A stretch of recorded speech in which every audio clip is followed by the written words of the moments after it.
So again, good morning. I am going to record all of our weekly daily drills. So if you don't get a chance to participate in a daily drill for whatever reason, you have the opportunity to come back and check out and see what we were talking about, see what some of the questions that were being asked, what they were, and how we responded to them. All right, so here we go. I'm actually going to start with one of the first questions that really actually pertains to just a little bit of the administration and getting us set up, which is people have asked about the community. So I agree, that's been a little vague. What I want to actually start doing this week is trying out the community on the Academy. I know that some of you have received an invitation to participate on Facebook. And if any of you have any comments or questions on where you think you would feel safest and most secure, posting your questions and interacting with the community, let me know.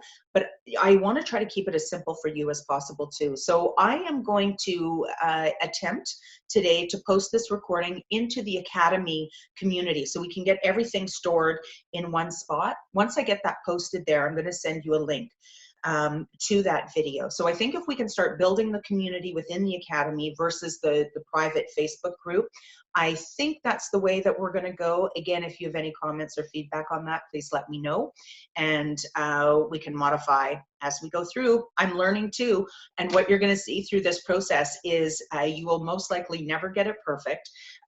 You never arrive in life. Not all your answers show up, and your ducks definitely don't line up, because ducks just don't ever line up. But the key to making things work in life, including your financial situation, is one consistent step in front of the other, and they're just small little baby steps. So that's the first thing that I wanted to let you know about. The second question that I got this week is obviously weeks 2 and weeks 3. Where are they? And they are there. So just so that you're aware, what I want to say here is that you have lifetime access to the challenge. So here you are, you've signed up for these 21 days that are in front of you, 3 weeks. Of course, you can take it at the pace that you need to take it at. That is one of the great things about the Academy. Before, that wasn't an option. We were showing up every day, believe it or not, for a live drill, half an hour, then 2 hours of work. So it was a little overwhelming for people. So what I want to communicate to you right now is that you have lifetime access to this challenge. You can take it at the pace that you are prepared to take it at. If you get through week 1 and you feel like, whoa, that was a lot of heavy lifting, I need a break, you take a break, and then you come back to week 2. So whenever that may be, and that might be in February. So take it at the pace that feels right for you. But I also want to let you know, get comfortable. You know that saying, get comfortable being uncomfortable, because as you start to go through this, what is signaling that you're in the process of change is that you're actually going through some minor discomfort. That is what is a signal to you that your subconscious is in the process of changing. And so as soon as it becomes easy for you, and as soon as you're starting to sit back and go, okay, this is really quite comfortable, I want you to step back into the matrix and again start to challenge yourself. So all of that to say that right now in this group, we actually have some individuals that are starting the challenge for the very first time. Their introduction to the Academy is the very first introduction that they've had to the matrix. And for others of you, this is for some of you, it's your 3rd, 4th, 5th time coming back to the challenge. And yeah, when you start to experience the matrix, you realize that this is an ongoing process, especially weeks 3 specifically. Every day with week 3, that's, you know, we wake up and we relive week 3 over and over and over again. But as we get emotionally triggered with respect to our finances, we're going to go back and look at the tools from week 2, because we start to recognize, what is it that this trigger is showing me? What do I have to learn from this money situation? How do I release it and now reframe it going forward? So I wanted to share that with you. All right. One question that I had pertained to an entrepreneur that was questioning, again, how they list their income. So for some of you that are getting started for the first time, you are most likely on, sorry, I didn't answer the first question. So week 2 and week 3, they appear after you finish day 7, and then after you finish day, I think it's 14 or 15. you're just going to have to give me a little space on that. Next month, if that doesn't work for you, having just this drip approach to your weekly curriculum, let me know, and I'll make sure you have access to everything right away. But I wanted to make sure for the people who are new to the challenge, that they weren't overwhelmed with, oh my gosh, here's all 21 days, and they kind of run away from it.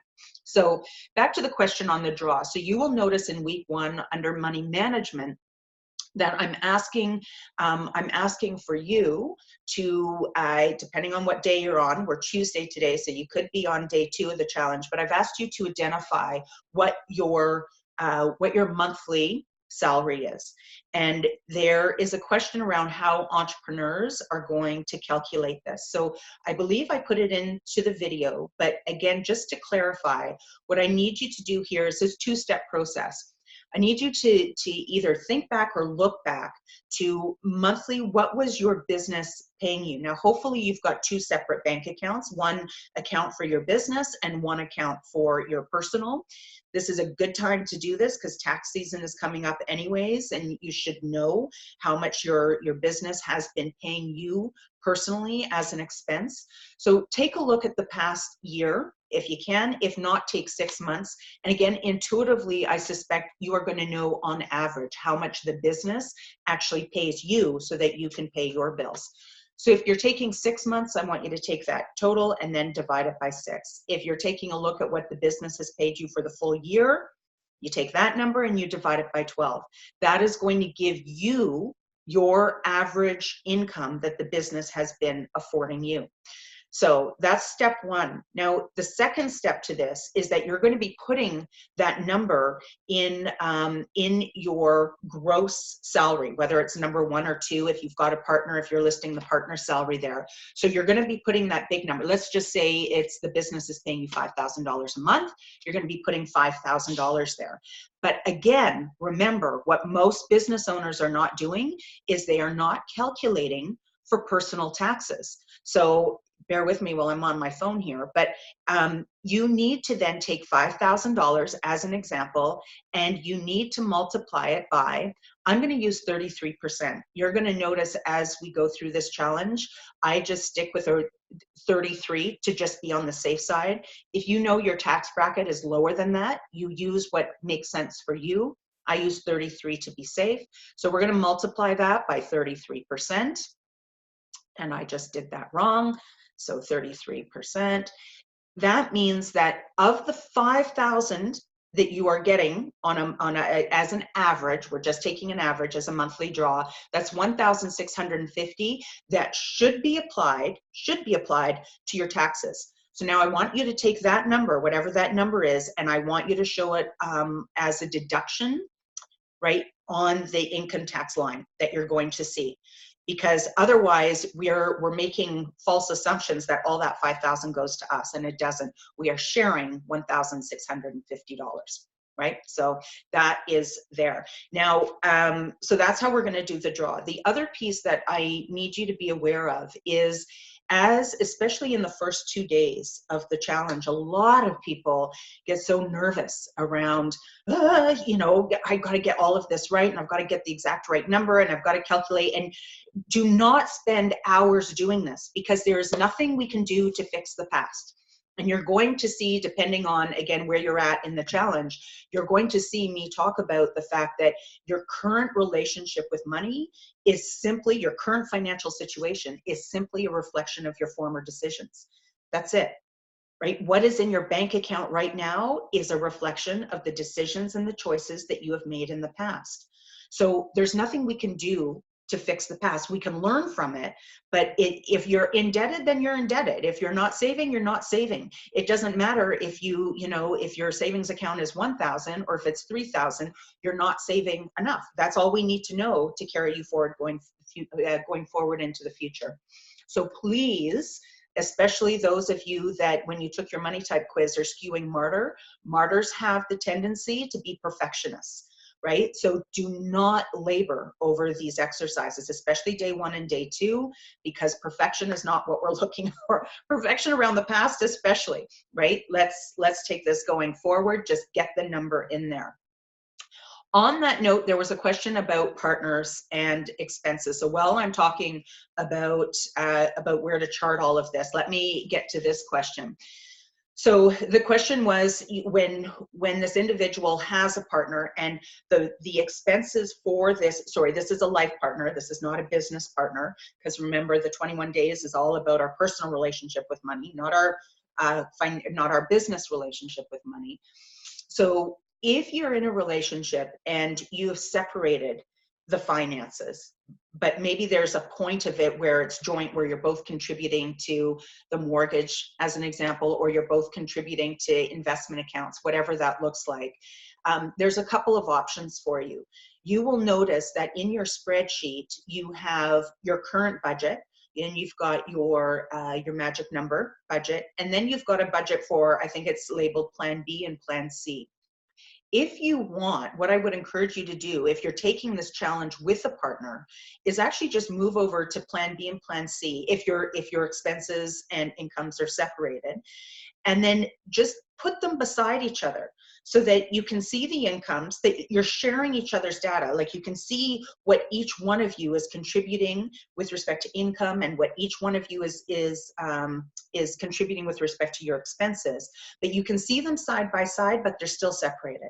Does that make sense? So I hope that answers that question for you, where you're living with someone, but your financial situations are separate, but you want to see collectively what this looks like together as a whole. So you can use those two columns for that purpose. And then if you choose to do the collective together, you can come back to that current budget snapshot. So you can put those numbers in there. I'm just taking a quick check to see if there's any questions yet. There's no questions, okay. Just a reminder, some of you choose to send me questions via text, and that is A-OK. You can also choose to send questions privately so that not everybody can see it. That is A-OK too. But the goal here is, if you have a question, please ask it so we can make sure that you are proceeding through the challenge. Okay, what was another question that came up here?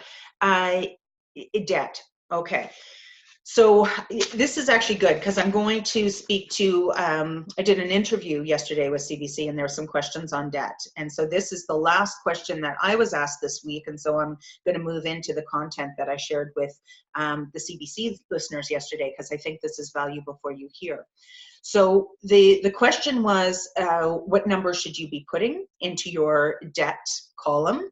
And how you're going to calculate that debt repayment is that I want you, again, to just take the debt that you have. We call it revolving debt. So this is the debt that are typically, it's your lines of credit, it's your credit cards, and it's any past due accounts receivable or accounts payable, sorry. They've been sitting there for a while. So in my experience working with many of you, especially those of you that are entrepreneurs, this is typically what I see. It's the past CRA bills, because you haven't been budgeting for that income tax. So some of you have gotten stuck with that past personal CRA bill, not business. Remember, business goes over to business expenses. This is only personal. I oftentimes see past accounting bills that come up, or even love money. So it's love money is considered family money. So you feel like you owe mom and dad some money, and you're sending them a couple $100, whatever it may be, every month. So all of those, but there's not a set term attached to it. So all of those pieces would be considered revolving, right? They fluctuate, the payments fluctuate. So that's the first piece of the debt repayment. The installment debt, again, these are things where there's a fixed payment that's due at a very specific time every month. So examples of installment debt, again, your mortgage and your car payments, and or potentially a student loan, those would be considered installment pieces. So again, this is where it's fixed. Now, for some of you, CRA might be there, but CRA is also quite flexible with respect to, if you can't make a payment here, we need to alter some things. They just want to get paid. At least that's been my experience with them, that, when you present to them what your plan is, there tends to be some flexibility there. So small little rabbit hole. But again, now when it is coming to the installment debt, there are places in your spreadsheet for you to actually list those installment charges, right? There's a place for mortgage, there's a place for vehicle. If you've got recreational vehicles or second properties, again, you can check. There's, I think on the spreadsheet, there's vehicle 1, vehicle 2. You can relabel any of those labels as you need to. So what we're talking about with debt repayment is revolving debt only. You're going to take those lines of credit, you're going to take those credit cards, and you're going to look to see what are those minimum payments and how much should you be applying, how much do you typically apply to your debt on a monthly basis. So for some of you, I think in the example, it was $1,800. For others of you, it might be $500. But whatever that typical monthly payment for you is, that's what you're putting in your current column. What happens is as we start to move forward, and we start to look at what is your magic number. I think I'm going to speak more about magic number on Thursday because I suspect that's where most of you are. That's where we start to put together a new payment plan. So hopefully that clarifies that for you, Cindy, on what number are you putting into your current debt repayment number. Now, with that being said, I'm just going to share with you what came up yesterday with CBC. So the question was holiday debt. So this is a good time for this conversation. So the question they asked me was, first of all, so this is a really interesting exploration, and there was definitely some kind of what are you talking about moments yesterday. But the question was, why is it that we incur more debt over the holidays? And my answer to that was twofold. One is that, and this ties into week 2, one is that from a societal perspective, we've made it okay to overindulge over the holidays. We actually start now in November. So it's not just even a matter of December anymore. We've got Black Friday in November. We've got Cyber Monday. We've got Boxing Day sales that happen even before Boxing Day now. And isn't it interesting that we don't, that the overindulgence isn't just in spending. It's in drinking, it's in sleeping, it's in food consumption, right? It's a theme. And so this again goes back to this piece of our mindset where it's really hard for us just to compartmentalize money and the decisions that we make with money. It reverberates through everything, right? So it's not we've got one part of our brain and this is how we're wired when it comes to money. It's how we're wired affects everything. So the first reason why we tend to get into more debt, and if you didn't hear the interview, the number was actually $1,706, I believe. I'm looking at my notes here. That was the number that came up with respect to all the money that we spend on gifts, travel, groceries, alcohol, and dining out through the holidays. The anticipated budget was $1,706. Most of us are putting that on credit cards, right? We're already overspending as it is. So what has happened is that society's made it okay for us to overindulge and overspend. And what happens then is that it actually masks the guilt and the shame we typically feel when we start to overspend, right? All those other years, it's not that we're just overspending in the holidays. It's just that because everyone's doing it, there's no shame, guilt, and embarrassment attached to it. So that's the first reason why it's happening. But the second reason why it's happening, and hopefully you know this if you've watched Exploring the Realm of Money, exploring the Matrix, welcome to the Matrix, you're going to realize that the second reason why this is happening is that 95% of the decisions that we made over the holidays, 95% of the decisions that we make every day are actually not coming from our logical part of our brain. They're not coming from the prefrontal cortex. They're coming from our subconscious. We're on autopilot and we don't even realize it. So oftentimes we make excuses, right? It's like, oh, I need to get that person that extra gift, or I need to top that up. And those are just excuses to say, oh, what I got wasn't enough. And the excuses, as you're going to come to learn, are really just your subconscious's way of getting your prefrontal cortex to do differently. Because your thinking brain is probably like, that is enough. That's enough drinking. That's enough eating. That's enough chocolate. That's enough spending. But your subconscious now is saying, no, no, no, let's just do this. So the second reason why we spend, the more powerful reason, and what's going to take you throughout the rest of your life now, is realizing that 95% of your decisions are coming from your subconscious. So the question that I got asked, of course, is, okay, well, what do we do about it? And you're here, so you already know what we're going to do about it, right? The first part is getting very, very clear on how much money you need to create to take care of the debt, but not just the debt, to make sure that you've got enough in your savings and make sure that your investing is topped up, so that you're taking care of your financial health and security. Because the vast majority of Canadians right now are not taking care of themselves. We are not financially secure. And it's not just debt. Our overspending has actually compromised our savings. We're saving less than 3% of our income. We used to save 20%. In the 1980s, we saved 20% of our income. Now we're saving 3% of our income. And investing, it scares me when I think about where we're at from no, actually, I need to watch my language, because everything is fixable. That's the most important thing. We just need to be aware of what we're doing and what we're not doing, right? So definitely from a retirement perspective, Canadians are compromised. Very few of us have what we need set aside to make sure that come the time we want to retire, that money is there for us. This is why you guys, ladies, have stepped up to do the work over the 21 days. No longer are you going to be okay with not being financially safe and secure. So how do you solve it? One, get very, very clear on what needs to be created in all of those pillars: saving, investing, sharing, spending, needs, wants, debt, repayment, which then calculates how much you really need to be earning. The second thing, which is what you're going to be doing next week, is understand what is at the basis of your programming, of your subconscious, right? What are those blocks? Because your subconscious is not motivated by the magic number. It's motivated to stay in a state that it is familiar with.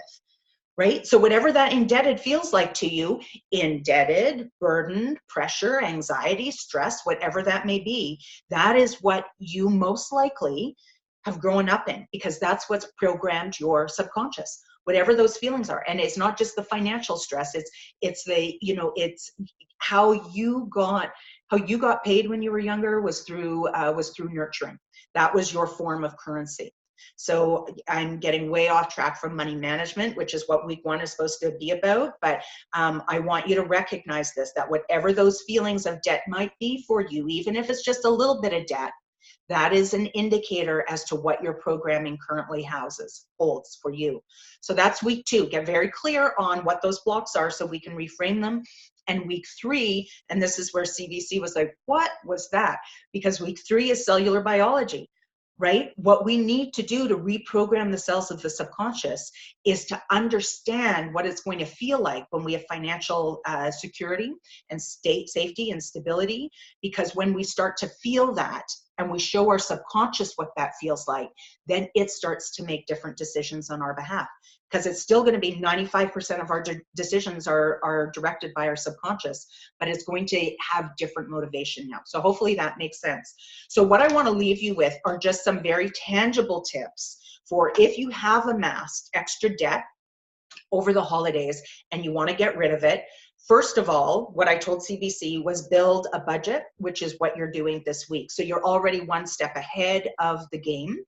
Build a budget on how much you need to be setting aside to get your debt cleared out. Now, depending on where you're at with this challenge, if you're day one, day two, you're not here yet, but day 4, you're actually going to be building a debt repayment plan that will get you out of debt in 36 months. So if you're coming into this challenge with just a little bit of debt, you'll wipe that out very quickly. If you're coming into this challenge with a significant amount of debt, know that we're putting together a plan that will get you out in 36. So that's step number 1. Step number 2, so again, this is outside of the matrix. These are just little extra points, but if you're carrying this holiday debt, if you're carrying these extra pounds, Step number 2 then is to automate the debt repayment. Just have it automatically taken out of your account so you don't need to think about it. You don't need to get torn in that process of, oh, you know, do I buy that extra thing? Do I, you know, or do I put it into savings? Although most of you don't get torn on that decision, unfortunately. But let's just automate the debt repayment plan so it's done. Step number 3 then is to now take a cash allowance. Because a lot of you, if you decide not to automate it, what happens with a lot of us is that we set a budget for highly discretionary spends. Those things like eating out and coffees and lipsticks and shampoos, and especially for the women in the group, we get into a drugstore, pharmacy, beauty shop, and we're like, oh, the nail file, and yeah, the hairspray, and then there's a magazine. So let's now ditch the debit card and ditch the credit card. We're not going to be putting any more money on credit cards, right? Because our plan is to get that repaid. You can't keep adding to it. And for those highly discretionary spends, you just take a cash allowance. If you, by the time you're finished, day 5, you're going to have a magic number. It's going to show you what your allowance number is. Take that money, put it in your wallet. You will never, ever, ever go over budget again. The next thing that you can do here as well is actually to review your credit card statements. And I don't believe this is in any of the videos, but I will let you know that the majority of participants who take the challenge have been stunned to actually go through their statements in detail to recognize that there are old reoccurring charges on there that you have totally forgotten about and are most likely not using. So whether it was an old gym membership, a magazine membership, if you're looking at, you know, maybe it's iTunes and you realize that you've got a family membership and you're only an individual now, for many of you, there are charges on there that you have, not that you've dismissed, but you've forgotten about or haven't been fully engaged with, that you're just not even using anymore. So cancel those out, because obviously that's going to help you get your debt paid down a lot faster. Another thing that you can do is you can call the credit card companies and look to negotiate a lower interest rate. And a lot of you, I don't know what the stat is on this, but I suspect it's very, very high. The majority of you right now, I know, don't even know what your current interest rate is on your credit card. So please check that out. You're going to be doing that in day 4 anyways. The second thing is that call them. And a lot of you are afraid to make the call to say, listen, you know what? Maybe you thought your interest rate was 19.99. Maybe there was a period of time where you missed some payments and your interest rate went up to 21 or 24.99%. If you don't call the credit card companies and ask if your interest rate can be lowered, you're definitely not going to get a lower interest rate. All they can do is say no. And for the majority of you, when you call and you ask them, you do get a couple of points reduced. So that's another point for you to think about. And the third tip that I gave was actually look at, for many of you, and I'm going to address this question later, probably on Thursday, just because of our timing right now. But the majority of you is, sorry, I don't want to say the majority of you, but many of you have credit cards where you have a reward system attached to it. Some it's movies, some it's travel. A lot of you it's travel. Some it's points back from different retailers. But I'm going to encourage you to take a look at those reward-based credit cards and see if there's an option on there where it's cash back. And you can actually subscribe to that cash back, get that reward, and use that cash to pay off the debt. If you're not there yet, when you get to day 4, when you actually go into the debt repayment calculator and you see the amount of interest that you are paying on your credit cards, that's a motivator to get this done, right? You're going to say, okay, no more spending on this. Like, let's get that interest paid, because that interest that you're spending on credit cards, if you were to take that and apply that to your investment pillar, you'd be a millionaire, guaranteed. There's way too many of us are spending way too much on interest. It's actually really quite scary. So whatever you can do to accelerate that debt repayment, let's get that done. I had a thought there that I wanted to leave you with, and here's the thought. So you're going to see this in day 5, but I'm going to mention this now because this was also, I was working with a client yesterday from a business perspective, and we were getting to the real number that they needed to generate in business. And for those of you who are familiar with my work, you'll know that one of the very first exercises we do when it comes to business budget is we do what's called charting the data. So we see how everything lines up or doesn't line up. And there was a moment there for this couple when we started to do the business budget, and we took a look at what their current financial situation actually looked like, because oftentimes in business and in life we're just looking at bits and pieces, right? We don't have it all lined up, and it can be very scary to actually see the reality. And I felt this when I worked with them yesterday. The energy went right down. There was a lot of fear. I'm actually feeling it right now and this was remotely that I was working with them, and they saw this number and they thought they had been doing okay. It felt stressed, but when they looked at their numbers every month, it said, okay, well, we're not that bad. But when we took this snapshot of all of these pieces coming together, including debt repayment, there was this moment, and this was a franchise that had said, oh, you're going to be doing really well if you hit 4%, but they hadn't accounted for certain expenses. So what I want you to know is, as you're going through this exercise this week on looking at your current snapshot, if you're afraid to see it, don't be alarmed. Everyone's afraid to see the magic number. What is so different about the work that you're doing this week is that you have the courage to actually see it. Now, what I want you to realize is when you see this number, regardless of what comes up for you, if it's a number that is when you first look at it, it gives you those pangs of, oh, what have I done, right? I want you to remember 2 things. If that's what shows up for you, I want you to remember that that number that comes up for you this week is just a reflection of your past decisions. The moment you signed up for the course, you're already changing your future trajectory. You're already changing how your mind is wired. Because I suspect for some of you, most of you, almost all of you, you're like, oh, okay, let's do this. This is going to be this is going to be uncomfortable at best. And, potentially for some of you, you're like, oh, I can't believe that I'm doing this. Dreadful for others. So when you see this number, again, remember, it's just a reflection of your past. Now, past decisions. The other thing I want you to remember is that what is now happening is that when you see that number and when you feel the pangs of, oh, what have I done? Know that just that moment of you feeling things need to change, you have already started to set a new intention. You have now, for most of you, this is the first time that you've actually seen your financial snapshot in this reality. There is now clarity. So I want you to see it as clarity as to what needs to happen. I need you to look at this as a gift, not a burden, not a stress. This is a gift for you to see, this is what I was doing. Now I know differently. I see that there needs to be a very different number at play here.